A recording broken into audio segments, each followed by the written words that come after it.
Hey guys, this is Dr. Hub. In case you haven't subscribed, please do subscribe for updates. Now let's look into the common names, and this is of the various bacteria. So what are the common names of various bacteria? The first one is we look at the Klebs. The Klebs loeffler. So what is a Klebs loeffler bacillus? The Klebs loeffler bacillus is the scientific name for the Corynebacterium diphtheria. Next is the Koch-Week. The Koch-Week. The Koch-Week bacillus, it refers to the Haemophilus aegyptus. Haemophilus aegypticus. Then is the tubercle or the Koch bacillus.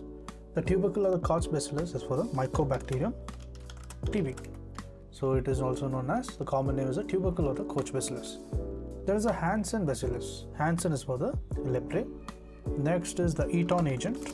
So what is meant by Eton agent is the Mycoplasma pneumonia. Mycoplasma pneumonia.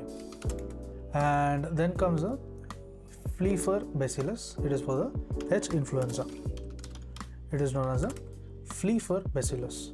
Then the Friedlander bacillus. So what is meant by the Friedlander bacillus? It is a Klebsiella pneumoniae. Klebsiella pneumoniae.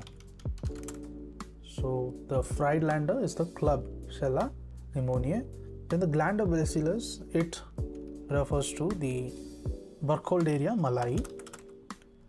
And the Whitmore bacillus. The Whitmore bacillus stands for the Burkholderia pseudomalayi. To learn and grow daily like this, please do subscribe.